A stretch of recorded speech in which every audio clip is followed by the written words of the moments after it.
This engine came from this car.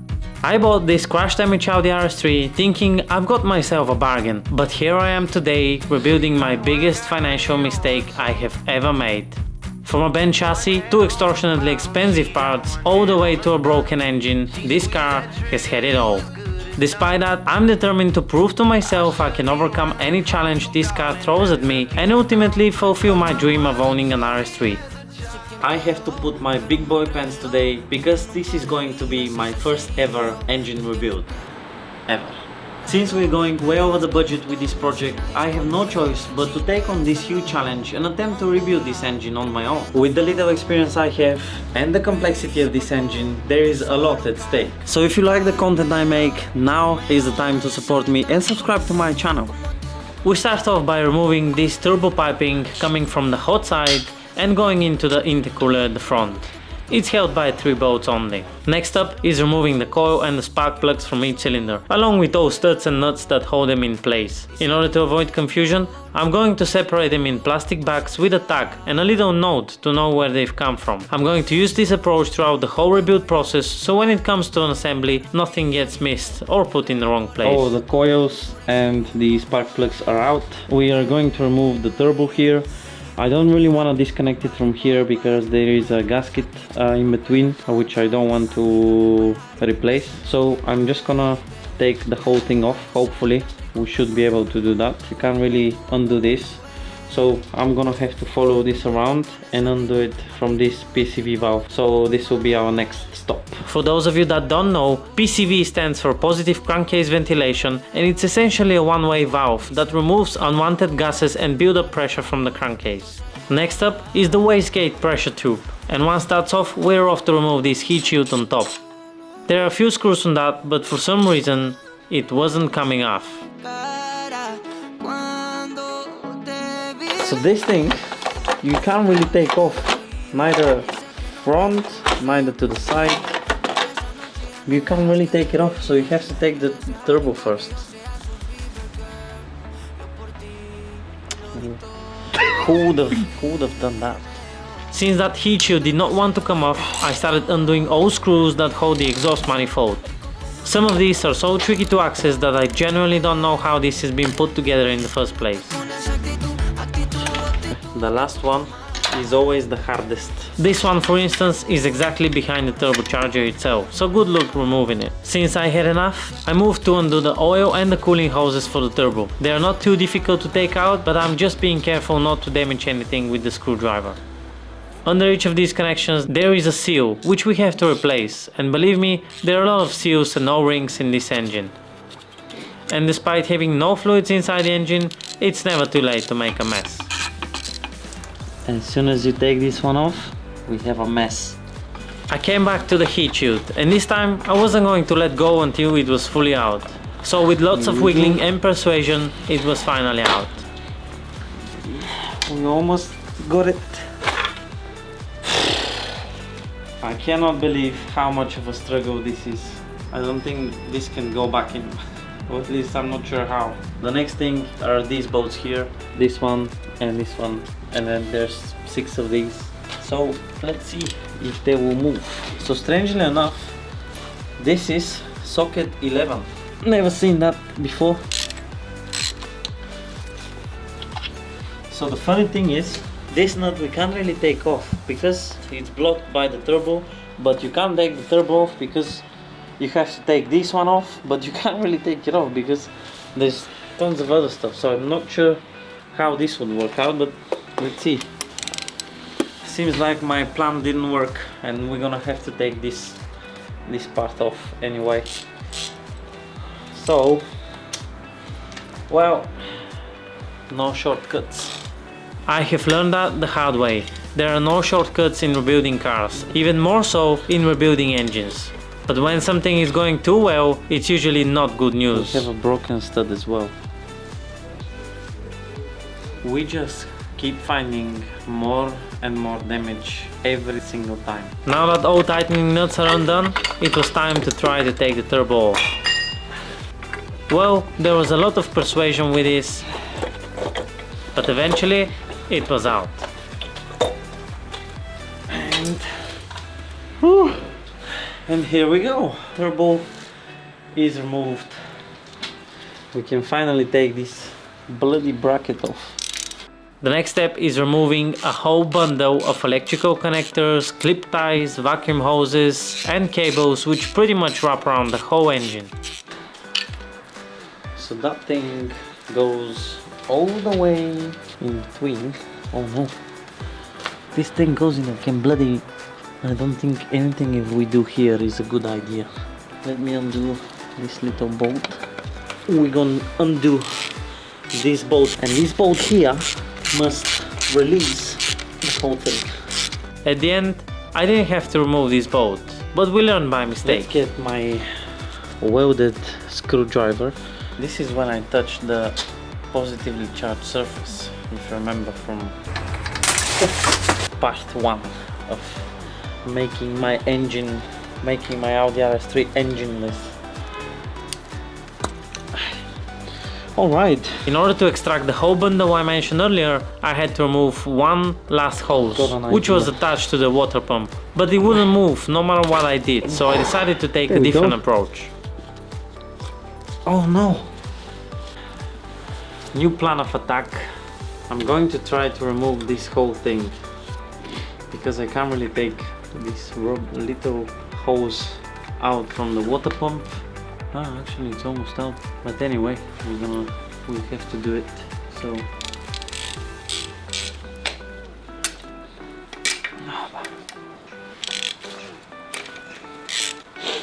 now we are going to take this whole piece out. I call this a water pump bracket. Not because it's holding it, but because it's near the water pump. This bracket actually holds the alternator and the AC compressor. The bolts are fairly accessible, but they're different lengths, so we must remember their position. Okay. There are some more just here and here and here. You see? Hidden ones.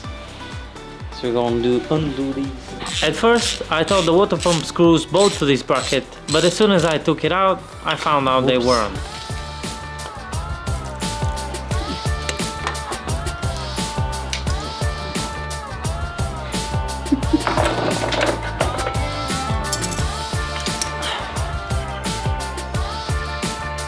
The water pump is out now, and now I'm gonna try to remove this bracket next, which is sort of goes all the way up there. That should be pretty easy, but let's see. So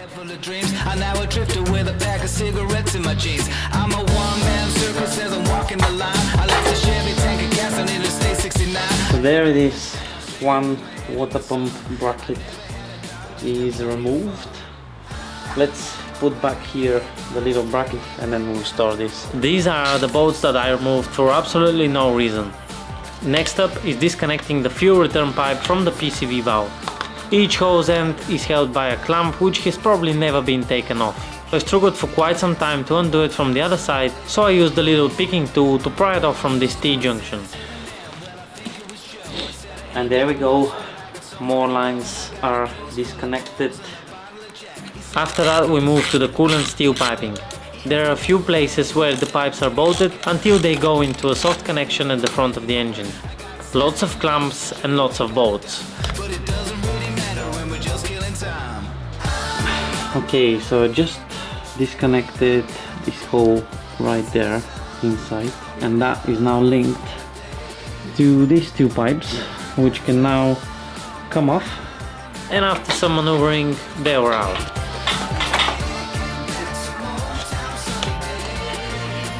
And since there were a lot of nuts and bolts, I put them in a marked plastic bag so they don't get lost.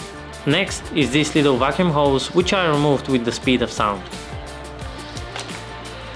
Then it was time to disconnect the upper fuel rail hose, and along with that I had to remove the injector harness connector. It was now time to take off the cam adjuster casing, and since Dad came to visit, he decided to give me a hand. We removed all bolts and studs and eventually started prying off the silicone until the case was out. We can now access the two camshaft adjusters. Each of them is held by an M12 bolt in the middle. And since we're now getting into the timing of the engine, this is where the special tools come into play. Before we start taking the adjusters, we must first align the crankshaft into a locking position. The crankshaft pulley has a little split which must line up with a similar split onto the crankshaft seal plate. We then have to remove this bolt and insert a locking pin into the same place. In order to rotate the crankshaft, I used this tool. Although not noticeable, one of the pulley bolt openings has a slight offset, and this is to make sure both parts can only go one way in. Now that the crankshaft is in locking position, and before we actually insert the locking pin, we have to check if the camshaft adjusters at the front are also lining up. This would indicate if the engine is timed correctly or if there is any slack in the timing chains. There are two designated areas for this, with a yellow mark from the factory. This notch here must line up perfectly with the yellow mark. If it lines up, then it's good news. The same goes for the other cam adjuster, and in my case, it was a perfect match. It's now time to lock the crankshaft into place. I inserted the locking pin by hand and didn't want to tighten it too much, just to make sure I don't damage the crankshaft. It was then time to start working on top of the engine. First to take off was the PCV valve. Once it was off, it made access to one of the camshaft's locking threads. If this thread is not visible, you have to make one full revolution of the crankshaft and align it in position again. We're going to lock the camshafts using this tool. Now is the time for the true test for chain slack. Having aligned the crankshaft and the two camshaft adjusters, you should be able to screw in this bracket along with the two long bolts by hand. If for any reason you're not able to do that by hand, there is a high chance that your chain has got slack in it. Next up is removing this sound deadening material, because underneath it there is a cap. This cap. And under that cap is the locking position for the other camshaft, so I removed it carefully. Unfortunately though, these two oil control valves are in the way of the bracket, so I had to remove them. Since I struggled, let me tell you the easiest way to go about removing those. If you look through the opening between the camshaft adjusters, you will see the end of the valves hanging. Wrap a cloth around the flat screwdriver and create a lever with it. On the top, I used this picking tool as an additional lever and then applied equal pressure on both sides until it popped off. I'm not sure if this is the best way, but surely it was the easiest for me. I could then insert the locking bracket and start tightening by hand. And as you can see, I managed to tighten it all the way to the end without any tools. So it's safe to say that my chain isn't elongated. It's now time to remove these cam adjusters. As you know by now, I like to mark things up before I remove them, so I'm doing the same here. There is another special tool from the timing kit that we need for that, a T40-297. All this tool does is to counter hold the adjuster while we unscrew the bolt in the middle. And in order to use it, you need a spanner size 24. And just like that, the first bolt is off. To be able to slide the adjuster off the chain, you're gonna have to lock in the chain tensioner to cut some slack in the chain. My dad made this little locking pin from a 2mm broken drill bit and a plastic bead, so it's easy to pick. It goes into that little opening there. After that, the adjuster was out. And soon enough, both adjusters were out and the chain was now completely loose.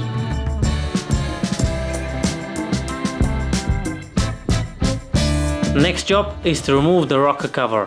There are a million of bolts, so I first went around and loosened them all up and then used the impact driver to save time. There is important and special sequence to tightening these bolts, and really the best practice is to follow it in reverse when undoing them. Unfortunately, I forgot about that until I had taken half of them off. I also removed the two engine hooks and started prying off the rocker cover. It's important to try and lift this square up to avoid damaging the actual cams, which you also lift with the cover. Eventually, the cover was fully off. We could now check all hydraulic lifters, rocker arms and of course the actual camshafts. And honestly, they seem to be in good health. It's now time to continue stripping the cylinder head. So we come back to removing the direct injection system, and with that, the harness connection first. After that, it was the high pressure fuel pump. It's held by 2 screws only. I then started disconnecting the lower fuel rail, but this is where it got really interesting. I managed to detach the rail, but for some reason it wasn't coming off. Silly me, I didn't even notice the dipstick was in the way. And here it gets even more interesting. In order to remove the dipstick, you have to take the upper fuel rail off first. so off we go to do that. But you can remove the injectors together with the rail, and you have to remove the rail only. So I started removing all brackets that attach the rail to the injector, and here we are. The upper rail was finally off. Only now you can pull up the dipstick and take it off. We were now able to pull off the direct injection fuel rail, and it's almost impossible to remove it without breaking these plastic clips, which are very important to secure the rail in position. Although looking very useless, you don't want to miss them out, as the rail could start vibrating and break very easily. They sit on the injectors like this, and are one complete part with the metal washer. We're going to do a full check and service on these injectors, but that's a job for another day. I then moved on with detaching the lower part of the intake manifold. This was fairly easy, but once removed, a new gasket will be needed. So costs continue to climb. At this moment, I arrived at a key milestone. Anything I remove past this point bears a big cost, and I'm not allowed to mess it up under no circumstances. It was time to take the cylinder head off. I started by removing the small bolts first. They are placed in these locations. Then it was time for the big boy stretch bolts. These are so tight that you can see me moving the whole engine stand trying to loosen these up. But as I was running out of daytime, I decided to pause after I loosened the bolts and leave the cylinder head lifting for the next day. I am back in the garage. It's Boxing Day today, but for me it's cylinder head removal day. A few days ago I managed to remove all of the bolts from the cylinder head. Unfortunately no audio, my microphone decided to give up, but I managed to remove all of the cylinder head bolts, and today is the day that we're going to lift this cylinder head off and see what's inside cylinder 1 that's causing the issue. Then I'll probably turn over the engine and start to remove the oil sump and see what's the situation there. So far the engine is looking healthy, but we'll see what comes next. So let's go. I put all bolts in a plastic bag as they're one-time use and will be replaced. I then lifted the cylinder head, but the chain is caught by the coolant pipe and I had to lower it back down and detach it. I then lifted it back up again. I took the head gasket off and it was finally time to look inside. So cylinder head is off, and on a first glance there doesn't seem to be any issue, especially with cylinder 1, but I think we'll not know until we basically take off or remove the piston. What I'm going to do next is I'm going to turn the engine over and start working on the oil sump. So there is a little bit of a carbon buildup here on top of the cylinders, as you can see, but I don't think it's something major. Maybe someone with more experience can let me know. You can barely see the surface of the piston, so this will not be a bad sign, I think. One thing I noticed is, I'm not sure if you'll be able to see it on camera, the piston rings just in the gap there are very black, and on all of other cylinders are, as you can see, very freshly looking. So I think that is something like a sign as well on this one. Well, this one is a TDC, so I can't really tell, but yeah, all of the other ones are very shiny, and only cylinder 1 is bad. The next task at hand is removing the crankshaft pulley. The bolts there had Loctite on, hence why they were quite difficult to undo. But in a few moments that was out too. I then turned the engine upside down and I was now ready to start working my way through the bottom side of the engine. Engine is upside down, all of the remaining fluids have been drained out, and now it's time to remove the lower sump first and then remove the crankshaft sealing plate, which is one whole thing by the way, and then it's the upper sump, and then we'll probably be able to take the cylinder 1 piston and conrod out. So let's go.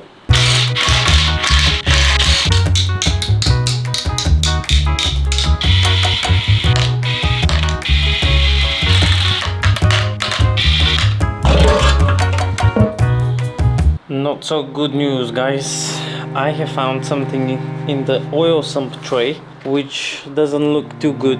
Let me show you. There are these tiny particles inside, which I'm not sure what this is, but what I'm gonna do now is I'm gonna do a test. I'm going to take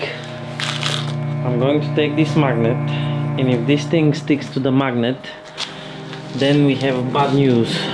But silly me, although the particles didn't actually stick to the magnet, I didn't realize they could be made of aluminium, just the material that the pistons are made from. And soon enough, the cold hard truth hit me. This does look like a metal shavings to me. Well, if I wasn't sure up until now, at this moment I am absolutely convinced there is something broken inside this engine. Let me show you. I was just looking inside the upper oil sump, and look what I found. That right there is probably a thrust washer. It is not catched by the magnet, but you can tell this is something, probably a thrust washer, or I'm not really sure, but there's more. Look, let's take it off now and see what's the damage underneath there. Sealing plates, time was up. Once the bolts were removed, I only had to pry the silicone off.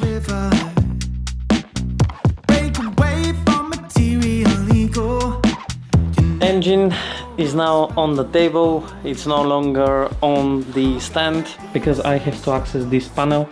I have to remove it in order to basically take the upper sump out and check what's the condition inside. Now there are a few things that I need to disconnect first, and this is this wiring loom for the injectors, and then this little position sensor here, and I hope that I don't have to take this vacuum pump. We'll see how it goes, but yeah. And then it's this panel off.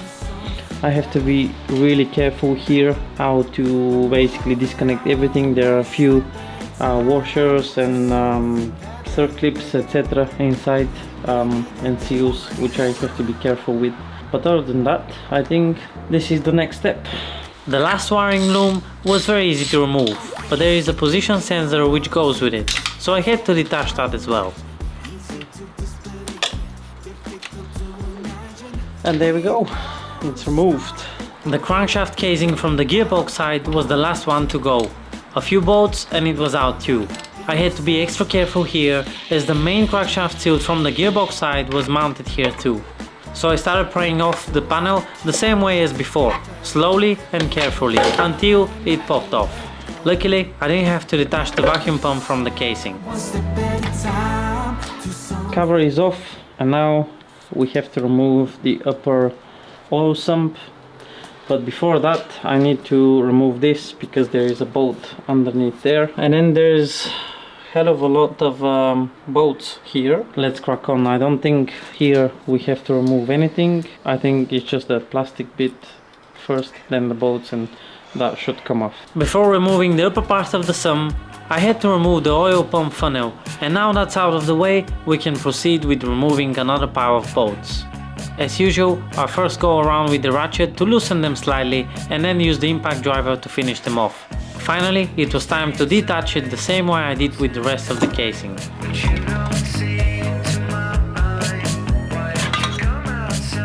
Side casing is off, upper sump is off, as now we can access the crankshaft and the bottom of the conrods. And now the next step is disconnecting this conrod from cylinder 1. We'll also check this oil pump, because the parts that I found earlier, I believe they could be from this pump. Another set of stretch bolts are removed.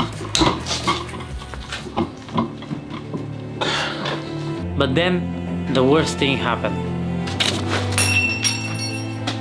As I was trying to pull out the conrod cap, it slipped off my hands and fell on the ground. I was absolutely fuming. This can now pretty much go to the bin.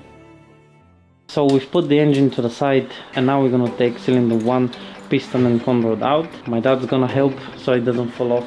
I then used a piece of wood to start knocking the piston out. As this process is very delicate, I was extra careful as I didn't want to damage the cylinder block or the crankshaft during this process.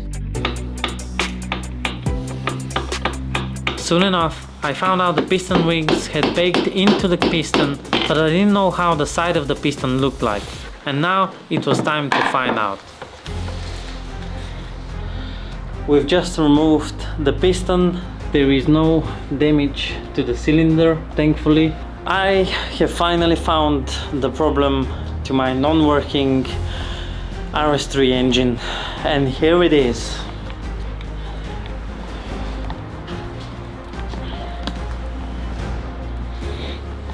As you can see, we have a broken piston, and this is the reason why there is no compression. So I think this is the reason why we have metallic or aluminium particles in the sump. The metallic particles found in the sump were broken pieces from the piston. Could be from this one, or it could be from the other ones as well.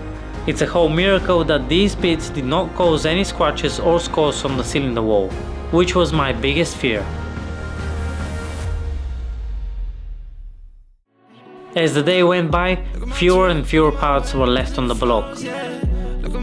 Next in line was taking off the thermostat along with the last remaining coolant hoses.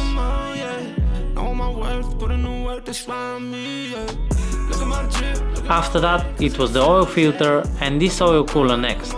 But cooler wasn't coming off and I couldn't work out why, until it clicked. Well, there is one more bolt just in the middle. And it could now come off.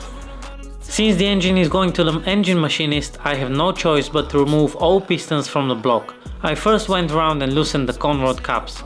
Since I already dropped one, I was extremely careful not to do that again. After that, I started pushing the piston out one by one. After each removed piston, I did an inspection.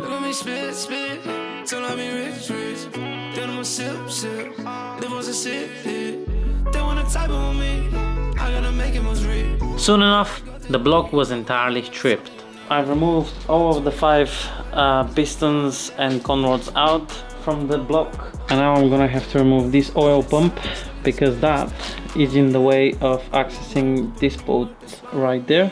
Before that, however, I need to lock this tensioner, somehow release this chain. After this is removed, we can then take off the crankshaft. So far, I have found 2 damaged pistons, one on cylinder 1 and one on cylinder number 3, just in the middle. Well, after that, we are going to go to engine machinist. He will check the crankshaft for ovality or scratches. We will check the cylinder head at the bottom. After locking the second chain tensioner, it was easier to detach the chain. And as I was running out of daylight, it was time to wrap it up for the day. The task for today is removing the oil pump. Now, before I remove this oil pump, I have to make a very precise measurement because the way this oil pump is aligned is requiring some Audi special tools, which cost an absolute fortune and I can't really afford it, so we're gonna do something else instead. Now, in an Audi workshop, what they would do is they would use a tool that bolts onto the crankshaft and has 3 pins, and these 3 pins will rest on this gear knob here. This oil pump, it has an adjustment. Now, this adjustment is because the oil pump must line absolutely perfect with the gear on the crankshaft. Now, we don't want anything twisting over here, so we don't want the oil pump sitting like this or like this. We want it to form one perfectly planar surface. So now the tool that bolts to the crankshaft and aligns this gear knob costs a lot of money. So what I'm gonna do instead is I'm gonna take 2 calipers.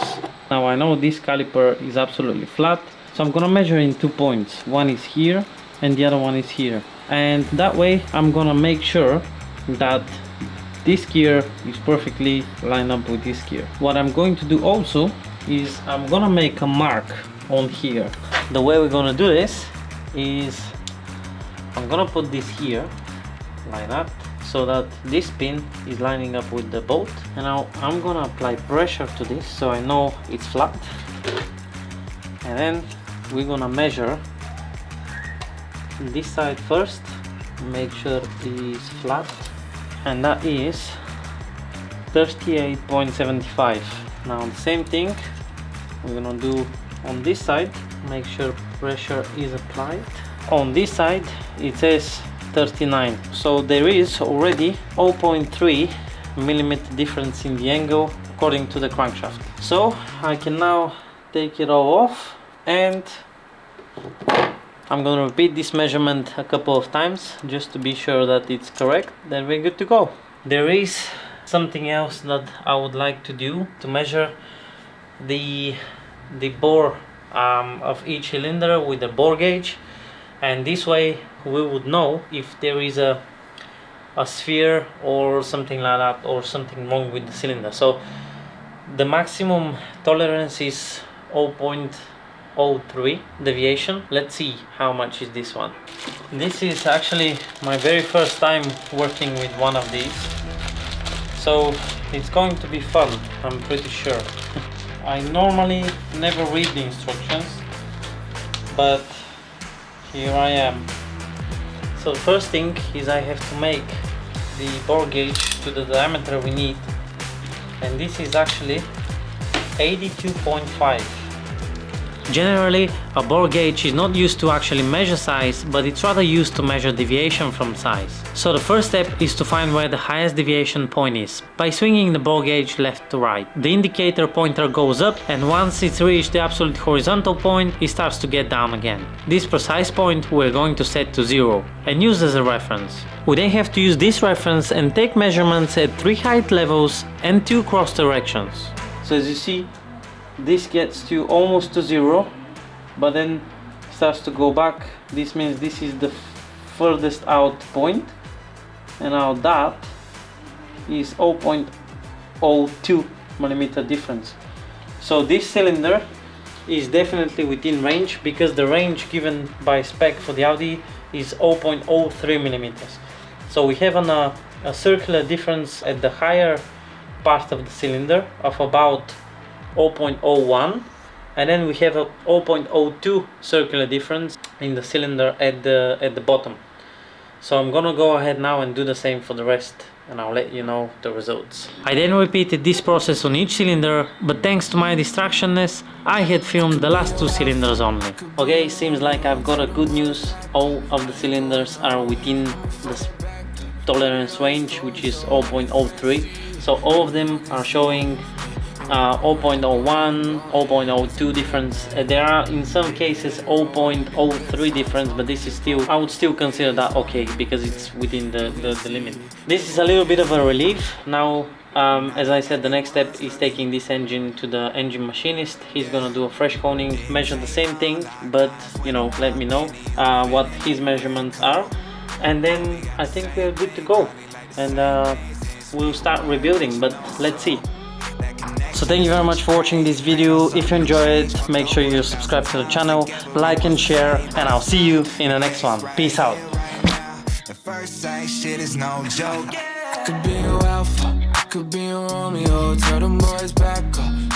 This is my brand new tool, by the way.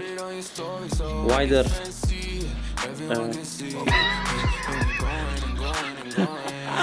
this is a wider legs.